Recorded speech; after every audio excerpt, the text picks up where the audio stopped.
이중섭, 한국의 근현대 미술을 대표하는 화가, 거친 붓선과 강렬한 색감, 한국의 빈센트 반 고흐라 불리기도 한 그는 자신만의 색감으로 수많은 명작들을 남겼습니다. 그의 작품들은 현재까지도 한국을 대표하는 그림으로 평가받으며 많은 이들의 사랑을 받는데요. 그의 작품들을 보다 보면 한 가지 공통점이 떠오릅니다. 바로 소가 많다는 사실이죠. 여기도 그의 작품 곳곳에는 소가 그려져 있습니다. 어딘가 성이 나 있으면서 동시에 앙상이 뼈만 남은 듯한 인상. 그만의 스타일로 그려진 소 그림은 매우 독특한 기운을 풍기는데요. 그렇다면 이중섭은 왜 앙상한 소를 그렸을까요?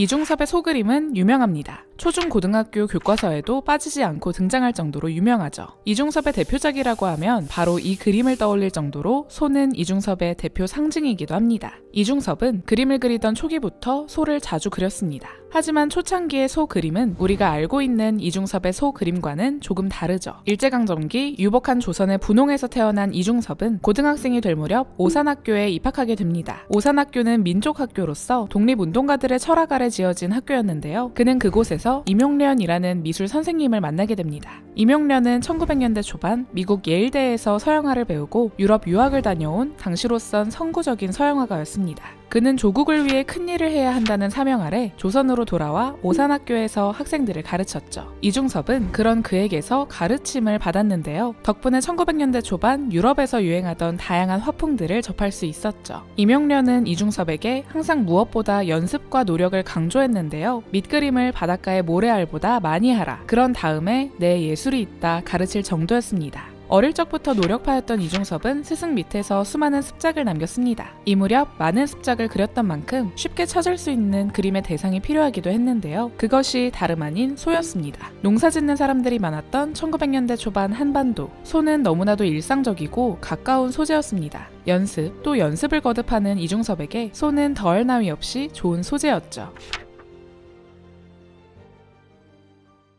스승 아래에서 자신만의 화풍을 찾아나가던 이중섭은 일본의 미술전에 자신의 그림을 출품합니다. 사실 당대 일본 미술계는 대단히 보수적이었습니다. 당시 일본은 조선의 미술을 장려하고 발전시킨다는 취지로 예술활동을 적극 장려했습니다. 하지만 친일적인 심사위원, 참가 기준의 형평성 등을 통해 은연중에 조선인들의 참여를 억압하고 있었죠. 대다수의 작가들은 심사 기준에 맞춰 기법과 형식, 소재까지 획일화된 그림을 그리곤 했습니다. 하지만 이중섭은 달랐죠. 이중섭은 자신만의 강렬한 색과 선으로 황소의 모습을 담아냈습니다. 사실 일본에서는 황소 그림을 별로 달가워하지 않았습니다. 소, 그 중에서도 한반도에서 가장 흔한 황소가 조선의 민족 정서를 대변한다 생각했기 때문입니다. 하지만 그런 미술계의 시선에 굴하지 않고 이중섭은 자신만의 스타일로 황소 그림을 탄생시켰습니다. 억압받는 현실 속에서도 자신의 표현을 굽히지 않았죠. 이후 이중섭은 더 예술을 공부하기 위해 도쿄로 유학을 떠납니다. 또 새로운 세상에서 새로운 예술을 접한 이중섭의 화풍은 더욱더 발전하게 됩니다. 더욱더 선과 색이 선명해졌고 자신만의 스타일을 갖춰나가기 시작했죠. 표현을 고민하면서 동시에 작품 속에 한 민족에 대한 생각을 담아내기 위해 노력합니다. 빼앗긴 땅, 하지만 굴복하지 않은 사람들, 더 강렬한 색과 힘있는 선으로 그림의 대상 속에 힘을 담기 시작했죠. 덕분에 이 시기부터 그의 그림은 더욱더 간결해지면서도 거친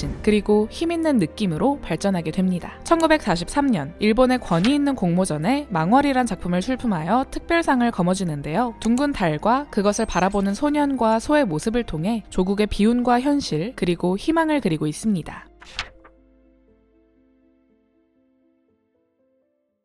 1940년대 중반 이중섭은 조선 원산 땅으로 귀국합니다. 이 시기엔 결혼이라는 개인적인 경사와 광복이라는 국가적인 경사를 맡게 되는데요. 하지만 그에게 가장 큰 시련이 닥치기도 했습니다. 당시 원산에선 공산주의의 바람이 불기 시작했는데요. 이중섭의 형이 대지주로 규탄받아 내무서에 갇혀 죽는 일이 발생했죠. 뿐만 아니라 충격이 가시기도 전에 첫 아이가 병으로 세상을 떠나고 말았습니다. 이중섭이 아이들의 그림을 그리기 시작했던 것도 이때부터였습니다. 천진난만한 표정으로 뛰어노는 아이들, 아무런 근심과 걱정 없이 천도복숭아를 따먹는 아이들, 현실의 비극과는 멀리 떨어져 행복해 보이는 아이들의 표정 속에 이중섭의 꿈이 담겨 있었죠. 하지만 이후로도 비극은 멈추지 않았습니다. 1950년 6.25 전쟁이 발발한 것이죠. 비행기의 폭격으로 인해 이중섭의 집은 잿더미로 변했습니다. 쉴 새 없는 폭격 속에서 이중섭은 가족을 이끌고 부산으로 피난합니다. 이 시기 그는 남쪽에 친인척이 없어 스스로 살 길을 모색해야 했는데요. 부두에 나가 일을 하거나 선박에 페인트 칠을 하며 생계를 꾸려나가야 했습니다. 그럼에도 추위를 이길 수 없어 가족들이 부둥켜 안고 잠에 들곤 했습니다. 더 따뜻한 곳으로 떠나야겠다는 생각 아래 이중섭은 더 남쪽 제주도로 피신하기로 합니다. 제주도에 이르러서야 이중섭은 조금 안정을 되찾기 시작합니다. 그는 매일 바닷가에 나가 그림을 그렸죠.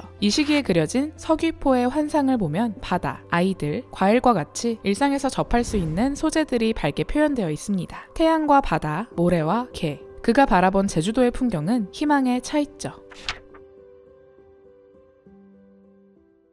하지만 행복도 잠시, 아내는 폐결핵을 앓게 되고 아이들은 영양실조에 걸리는 등 힘든 상황이 계속됩니다. 거기다 일본에 사는 장인이 돌아가셨다는 소식까지 전해지죠. 결국 아내는 두 아들을 데리고 일본으로 떠나는데요. 아내와 두 아들을 일본으로 보낸 이중섭의 생활은 더욱더 어려워졌습니다. 그는 그림을 그리기 위한 재료도 살 형편이 안 됐죠. 하지만 그는 그림을 포기하지 않았습니다. 그는 자신이 핀 담뱃갑 속 은박지에 펜으로 그림을 그려나가기 시작했습니다. 은박지 안에는 천진난만한 아이들, 개 등 자신이 평생 동안 그려왔던 소재들이 담겨 있었습니다. 은박지 속 그림 하나하나에는 제각기 다른 사연이 담겨 있었습니다. 사연 많았던 그의 삶만큼이나 이야기 많은 그림들이 담겼죠. 특히나 가족에 대한 그리움을 담아 많은 작품을 그렸습니다. 절망의 순간 속에서도 자신의 모든 것이었던 가족들을 잊지 않기 위해 계속해서 그림을 그렸죠. 계속해서 가족을 그리워하던 이중섭은 지인의 도움으로 미립국해 일주일의 시간을 가족과 함께 했는데요. 불법 체류자가 되어서는 안 된다는 가족의 설득으로 한국으로 돌아가게 되죠. 그가 한국에 돌아와 그린 돌아오지 않는 강을 보면 어두운 색조의 황폐한 느낌을 통해 가족과의 이별로 슬픈 감정을 느낄 수 있습니다. 그렇게 다시 대한민국으로 돌아온 그는 가족을 다시 만나기 위해선 돈을 벌어야 한다 생각합니다. 이후 이중섭은 일과 작품 활동을 병행하는데요. 1955년 야심차게 준비한 개인 전시를 서울에서 펼칩니다. 하지만 예상보다 작품이 적게 판매되었고 심지어 판매한 작품 대금은 거의 받지 못했죠. 낙담한 이중섭은 개인전이 끝난 후 자신의 남은 작품을 지인들에게 나눠주고 몇몇 작품은 태워버리기까지 합니다. 가족을 보러 갈 수 있는 마지막 기회를 놓쳤다고 생각했기 때문이죠. 모든 것을 포기하기 일보 직전의 상태에서 이중섭은 마지막으로 다시 한번 소를 그립니다. 위풍당당하고 강렬한 소는 온데간데 없고 늙고 지친 소 한 마리가 멍하니 허공을 응시합니다. 마치 모든 것을 포기한 것처럼 말이죠. 1956년 이중섭은 이 그림을 그리고 얼마 지나지 않아 40세라는 젊은 나이로 세상을 떠납니다. 시대의 정신을 담았던 예술가는 지독한 가난 속에서 쓸쓸하게 생을 마감해야 했습니다.